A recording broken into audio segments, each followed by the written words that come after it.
Alright, bet. It's your boy in Rome. I'm back with another YouTube video. Today we're about to get into it right away. But what I want y'all to know, hold up, is I've been working on everything. I'm trying to make sure everything's quality, everything's great. So if you can, make sure quality over quantity always. Hey, also, I don't want to talk too much before the vid, but my new album just came out. So if you love music, it's a hip-hop/rock album. Come on now. Who's doing it like that? Nobody. If my eyes are puffy, I'm not very sick. I'm just a little sick right now. Yesterday I tried to record this video and I couldn't because I was looking a little crazy. But also, we're about to do the video on the terrifying world of Looksmaxxing. Whatever Looksmaxxing is. Like, I'm not sure. But we about to find out. And let's get straight into him. What's going on, betas? Giga Chad Jimmy here, and today I'll teach you 5 tricks to fill that empty void in your soul. Looksmaxxing. You've probably heard of it if you've been on the internet lately. Bone smashing, mewing, leg lengthening surgery. These days, in 2025, young lads are not out skateboarding and crushing punaan. What is Looksmaxxing? I'm not sure. Instead, they're staying indoors and making themselves really beautiful. Pumping themselves with testosterone, flying out to Poland to get their legs lengthened, and like hitting their cheekbones with a hammer. Am I beautiful yet? And I really kind of want to figure out why are they doing this? And for us to answer this question, we need to explore the evolution of male beauty standards, the evolution of masculinity, the effect all of this stuff is having on young men's mental health, and we need to explore the dark politics at the root of all of this. So today, we will explore Looksmaxxing. Looksmaxxing. Alright, before we get into this, I just want y'all to know that I appreciate you if you're here. And everything's gonna get better. That's all I had to say. That's it. Oh, and also, let's see if this intro likes to work. What I do, I'm the living truth, the living proof. You could be whatever. Never wanted fame, I wanted racks. Always wanted cheddar. You could try and steal my swag, but So this video for me really starts back in summer, where I got an email from a company called Elite Hair who offered to sponsor me a hair transplant. I was kind of offended because I didn't need one. Look at this bad boy, come on. So what I did, I said I would agree to it if I'm allowed to say whatever I want and talk about the dark side of cosmetic surgery, which they agreed to, and if I can give the hair surgery to a friend that really fucking needs it. Amazingly, they agreed. And so here we must introduce my friend, Alex. What up, Alex? I was suffering from like hair loss for a long time, and I actually made my own TikTok video about it. It's kind of like, say, if you have a haircut like this, it can help you look good, and everyone was like, no, it doesn't. Now my boy thought he was gonna, give some men inspiration if they're balding. Turned out the post backfired, and he just got obliterated in the comments. Now these comments said he looked here, they look mild. Bro's barber is a salesman. Who lied to you? Hair doesn't. What? I don't see what that one says. Compared to some of the comments that we will go on to see in the Looksmaxxing forums. So yeah, me and Alex, we headed out to Turkey, and as soon as you arrive, you see this conveyor belt of men, endless men, coming to Istanbul specifically just to get their hair done. And as soon as Poor guys, no cap. I saw the scale of this thing, there was one thought in my head, and that was that when I was growing up, when I was younger, it would have been unimaginable for a man to get a hair transplant back in the 2000s. And I'm not talking about the technology. It would have been unimaginable for the simple reason that if you got a hair transplant, all of your male friends would call you gay. If you grew up in the 90s or the Literally. That's funny. Everything's changed now. Remember this period Everything's done. Everyone would use Changed. the word Like, do what you gay want. as an insult. Ian, wake up, fat. Judge rolls in 20, so if you want to ride to work, you better get your poop in a groove. Okay, I'll be right down. No, now, Clay Aiken. All right, No, now, homo. just give me a minute. No, now, sissy. This is a very important phenomena for us in understanding the current obsession with Looksmaxxing. So yeah, young boys growing up in the 90s and the 2000s were growing up in a very weird time because there were some major cultural shifts that were happening. Firstly, there was this big moral panic back in the 80s around gay people due to the AIDS. Gay people were basically being scapegoated for the So messed up. Like, be who you are. Like, don't, and even if Dang, man, that's so messed up. It's not that I remember this type of stuff.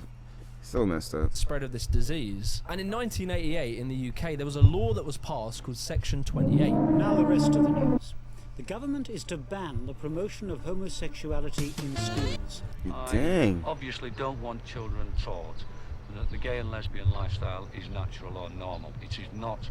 It never has been. It never will be. This law made discussing homosexuality in school illegal. So you couldn't learn about it. You couldn't understand why people were gay or anything about it because the schools weren't allowed to tell you. Another shift that happened, you know, back in the 70s and 80s was feminism. Women. And that's crazy. Now they don't even want to teach our kids Black history anymore. Did y'all know that? Did y'all know that? That is really crazy. Because when I was in school, that was like I thought it was mandatory, but now they're talking about, oh, it's not required for them to teach it anymore. Sad world we live in. Sad. Participation into the workforce was on the increase, and the old male Very breadwinner sad. identity of the past had been threatened. As well, the 90s was just after the 80s glam rock, gender bending kind of era, where people like Prince and David Bowie were massive figures. I mean, look, Ricky Gervais used to dress like this. It was completely common in the 80s for men to dress like this. And so, yeah, the 90s and the 2000s became this A massive switch and a massive change that is more acceptable, but whoa, I didn't know they was. You see how he was dancing? That's kind of crazy. massive cultural backlash, like the pendulum swinging the other way, and resulted in this like cartoonishly hyper masculine culture. You son of a bitch. Oh yeah. What's the matter? The CIA got you pushing too many pencils? I'm talking Rambo. Yeah, everybody was just swole. It was a thing to be swole for a minute. You right. I'm talking WWE, football hooliganism, lads mags. All of these things were basically telling men that, you know, emotions are gay, beauty routines were definitely gay, fashion was gay. Any deviation from like baggy jeans. Nah, fashion's not gay. And I don't think any of that stuff is gay. I don't get it. Don't get it. Skate shoes and a t-shirt, and you would be scolded by the simple act of someone calling you gay. And what the word gay was doing when it was used as an insult was largely used as kind of a way for men to police other men's behaviors. But then things would take a turn with the introduction of metrosexuality. The rest of the sofa can just relax because guess who's here? Guess who's here? I'll tell you who's Who? here. Sexiest man alive, ladies and gentlemen. It's official. Alright, so David fucking Beckham, he rocks up wearing a sarong. Oh, yeah, the David boy's Beckham. skin glowing, moistured to perfection, groomed stubble, jewellery, blonde highlights in his hair. I was asked to shave it off when I first did it. I was sat in the changing room and I had a hat. He just looks like a normal white guy. Am I tripping? Time because Sir Alex Ferguson hadn't seen it. So obviously that was interesting when I took my hat off, and we had an hour before the kickoff and he said go and shave it off. Really? Like, the boy was pushing boundaries, right? And the thing is, ladies fucking loved him. I'm gonna show you this picture. Do you feel shy here?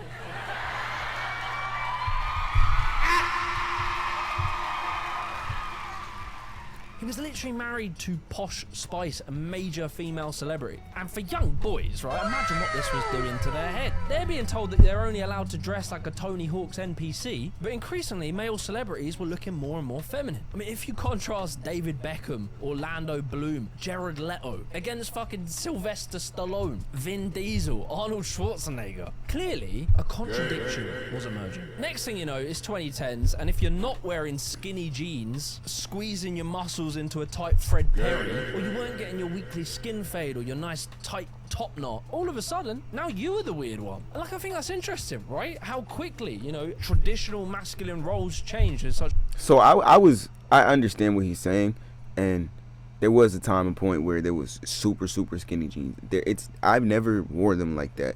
I have jeans to this day that just they match my legs. Like they're not super skinny, but they're not baggy. Like, it's just, you know what I'm saying? It's like in between.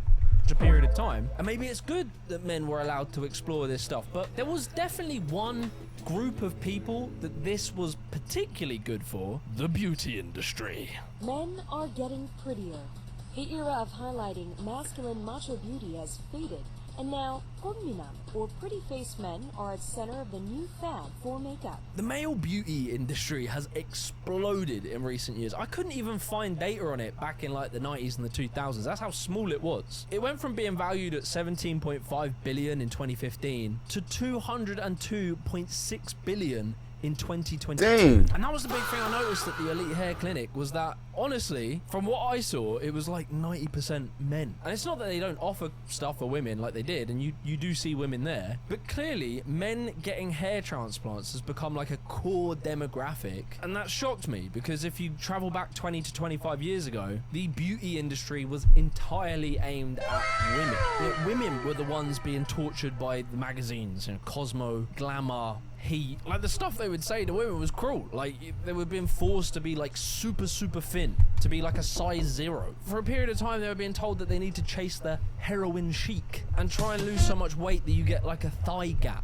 And that's what the magazines did, right? They would shame women and force them to pursue like an unrealistic beauty standard. Why? So that they could sell them shit. If you scroll through the hashtag self-care on TikTok, you'll see countless videos of women hoarding skincare products and indulging in beauty maintenance services. In the age of social media, consumerism has hijacked the concept of self-care, reducing it to products and services geared towards external validation. But now, right, from like the mid-2010s onward, for the first time in like modern history, we were seeing these same marketing strategies being used on men. To answer the question, which is why is it that, you know, young men and women continue to sacrifice parts of their lives in order to get more and more and more and more, I think is because, aside of the immediate financial relief, it's consumerism is built. I mean, you've spoken about this. Consumerism is built on a sense of inadequacy. But look, it wasn't just the potential to sell beauty products to men that would give Inadequacy? rise to what has now become Looksmaxxing. There were other things that were happening in the background that was creating a deeper insecurity in young men.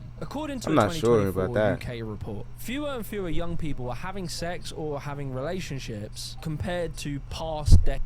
Cap. Cap. Cap, cap, cap, cap. That's so cap. That's so cap. What are you talking about? Almost half of American Gen Z men report having zero romantic experience in their teens. And a lot Y'all. No way. of this can really directly be tied to the post-2010s decrease in what is called third places. Third places being just, you know, communal places outside of your home and your work. Places that you can just hang out, socialize. They have been shutting down at an alarming rate. And you can... But nah, if you try, this is all excuse and cap. If you try, you can do whatever you want. Like, I promise you. Like, this is all cap. see it in the data, and like, it's kind of obvious, right? If it costs you like £100 to leave your house to get some food, some beer, and do some activity, well, if you have a generation of young people that are making less and less money as prices are going up, Okay, I get it. scrolling TikTok Looksmaxxing videos and swiping on Tinder, well, that's for free. Increasingly, the online world becomes the new third place. And like, there's a lot to blame about the dating apps, but really the dating apps are a solution to the material problem of a shrinking social life. A lack of free time and a lack of disposable income. But the thing is about the apps is basically everyone fucking hates them. Most dating app users report feeling emotionally exhausted from them. And that's because when romance becomes algorithmic, for sure, placed on a platform, that platform becomes a hyper-competitive marketplace. And in this new modern marketplace, there would of course be a new form of currency: sexual capital. Knew I wasn't a bad-looking guy. Capital. I hadn't been on a date in 1,042 days. I saw Dang, bro, counted exactly the days. Like, come on, bro. What are you doing? Blueprint for dating. He said he needs to find the blueprint for dating apps. Are you serious? You're not supposed to take dating apps serious. When you're single, you're supposed to get on dating apps and just put yourself on them. Put 3 or 4, like, go on 3 or 4 dating apps at once, and then that's it. Upload yourself and just rock out. You don't need to just do all this.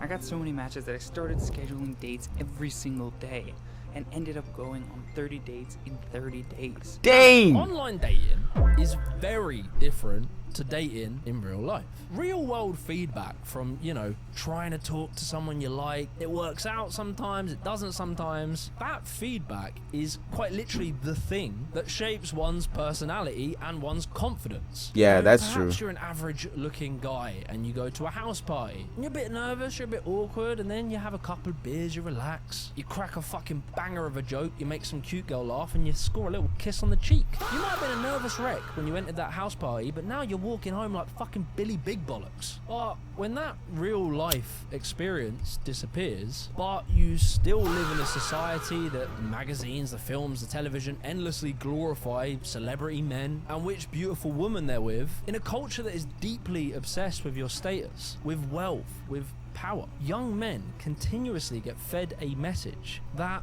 unless you are attractive to beautiful women, then you're a loser, a virgin. And what's more, on top of that, and arguably more important to young men, is that if you are a loser, other men won't consider you a real man. So yeah, think about it, right? What if you are one of these young, awkward, nerdy boys, which is kind of most boys, and maybe you haven't found yourself yet, or you might not have found people that are similar to you? Well, these young lads increasingly start finding solace in online communities that create entire ideologies and theories around why a girl hasn't spoken to you yet. They're mostly young men, usually virgins, who blame women and attractive guys for why they aren't in a relationship or having sex. What? If your only experience, how you blaming us? It's your fault. Talking to women Your is fault. on Tinder, where your entire personality is compressed into a few images, measured by an algorithm, and ranked amongst millions of other men. In that environment, a new kind of pseudo-scientific religious cult built around facial structures, height, jawlines, and evolutionary biology is formed. And the umbrella term for this world is, of course, the manosphere. Lately, I've been hitting the old doom swipies over here, and my mangorithm has introduced me to all sorts of new alpha friends, a wide world of podcasters and social media influencers and roided out man cubes that comprise the media landscape that has been dubbed the manosphere. The manosphere A is manosphere? a broad term that covers different philosophies, some of them much more extreme than others. But there is a increasingly popular theory in the manosphere, and that is this belief that women are naturally hypergamous, meaning that they are biologically hardwired to only want the top men. And these lot, they come up with like rules, right? They call it the 80-20 rule. This is the idea that 80% of women only want the top 20% of men in looks, status, and money. And they believe that women are biologically incapable of loving average-looking men. That's not true. I don't know who told you this. Like, for real. That can't be true. As a high-value woman. That's why you're listening to Andrew Tate. Oh my God. A few moments later. Before you say to that man you can have a day off and you're allowed to be sad today, you will only even acknowledge he exists if he's ignored how he feels. Why do y'all listen to this, man? I got this. I got this. 99% of the time before that. Because if he was sad most of the time before that, he never would have got to a place where he could attract a woman like you. So where the fuck did they get this idea from, right? Well, there was some data that came from dating apps where it showed roughly 80% of women selected only 20%. This is one of those things where if you read that, it might sound scientific. Scientific? Until you actually look at it. On apps like Tinder, right, men massively outnumber women. According to a 2025 summary of app usage. According to biology, I guess, right? It's always been that way, though. I don't understand why it's just a big deal now. Like, women always had the right to pick their men, and if it don't work, it don't work. I don't get it. I don't get what the problem is. Data. Globally, around about 75% of Tinder users identify as being men, whilst 25% identify as female. And you know, if you were to like maybe ask a woman, why don't you use Tinder as much as men do? Well, they might tell you that there's some very creepy men on those platforms. And a lot of women get hit on on a daily basis, so it's not like they have to. The women don't have to use it. Yeah. Terry, 73. I'm old, ugly, and horny, and I love eating smooth young. My favorite is 69, although I also love Cowgirl because I get to maul those gorgeous melons. Also, I love Doggy. So, most women go on Tinder and very quickly get overwhelmed. Most leave. And it might surprise you, right? You know, because in this environment, women have the pick of the litter, and they might swipe and pick the best looking men more. But shockingly, this doesn't result in better quality relationships that they report being more satisfied with. Quite the opposite. According to data, relationships that are formed online tend to report less satisfaction than those relationships that are made in real life. It's almost as if women value things more than just good looks. But of course, that would require talking to a real life woman. And in the world of the manosphere, that's a big no-no. Females who have been emotionally manipulated try and manipulate the men won't listen. That'll make the female have more respect for the man. The frame will change. The female's mind will start to naturally align with the worldview of the male. And like, man, I cannot explain how untrue hypergamy is in women. There is endless data showing that 81% of men and 86% of women will marry by the age of 40. If it's 80-20, the maths ain't working. And increasingly, women are actually dating down. More women are dating men with lower levels of education than them. As well, increasingly, men and women are earning similar-ish wages. But you know, data aside, that hasn't stopped a whole world of Looksmaxx creators, from people like Face IQ, Wheat Waffles, Austin Wayne, Clavicular, amassing big audiences in which a lot of their content focuses around hyper-analyzing men's faces, showing how much attention they get as a good-looking white tall guy in an Asian country, and then selling height growth pills in the description. Clavicular talking about taking testosterone since the age of 14, as well as taking meth to suppress his diet. What drugs do you take in a day? I'm taking testosterone every single day. Take 7.5 milligrams of Accutane a day. I use crystal for hollow cheeks. I'm not a huge longevity guy. He's in. Looksmaxxing, Good. Kind of always been around. However, good thing he said that. You know why I'm saying that? Because he is in jail now. He's in jail. I'm gonna show you something. I swear I'm gonna show you. All right, look. What we're gonna type in on Google is. Hey, don't mind my thing. I be looking up stuff for YouTube, but where is Clavicular? That's him, right?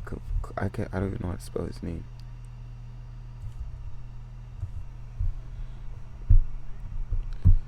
Look at this.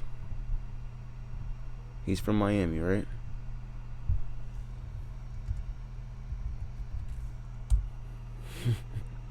Where is he now?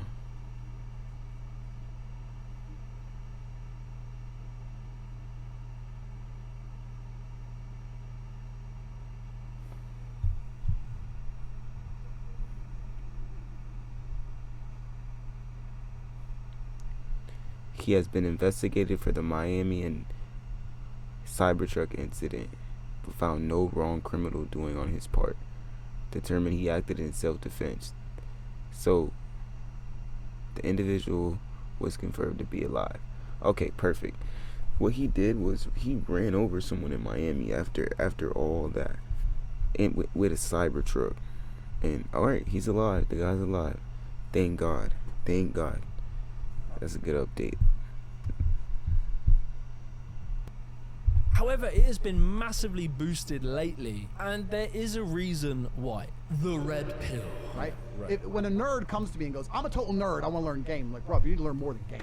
Because you literally look at the bitch. My girlfriend will beat the fuck out of you. The red pill shit really popped off around 2021, 2022. All right. We out. Catch you on the next one. I'll be back.